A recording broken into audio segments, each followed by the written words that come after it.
Alright, hello and welcome to our video in which we will cover the physics of sound.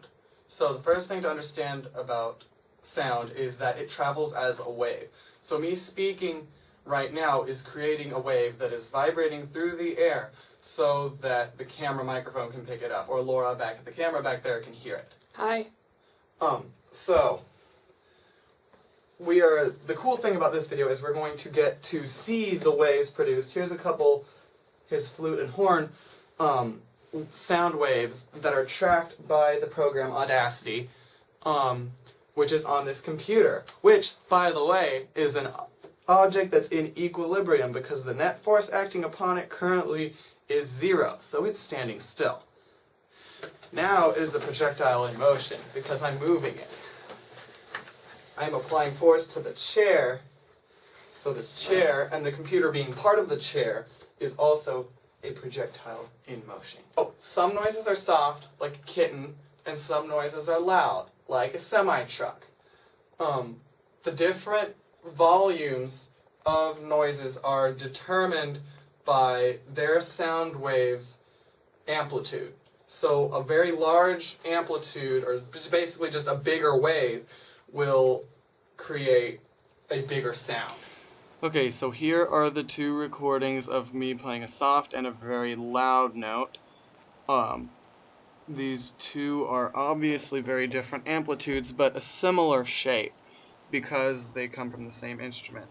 But the smaller wave here is about a third as big as the larger wave. The smaller wave here coming from the softer volume, bigger wave being the bigger volume. So the bigger one has a much larger amplitude, creating a bigger sound.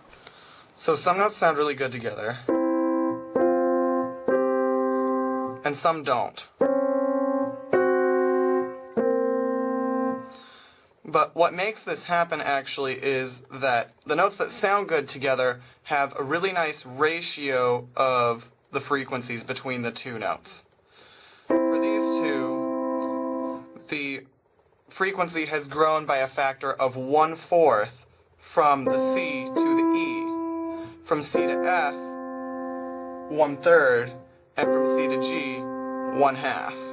And in the most pure interval, the octave, the frequency is double what the previous note is. The two notes vibrate at two different frequencies, and because the one is exactly one octave higher than the other, it vibrates at double the frequency, as demonstrated by the red lines here.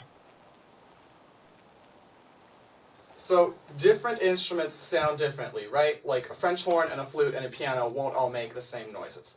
This is because they have different timbres, or qualities of sound.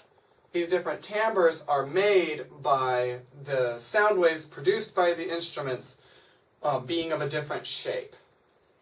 So my G, C, my C,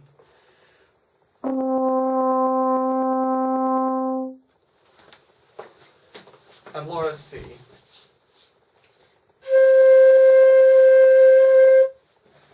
actually look different in the waves. So what we have here, the top wave is the French horn and the bottom is the flute. And so you can see those French horn waves up there have a very different shape than the flute ones down low, meaning that the two instruments sound very different, they have a very different timbre.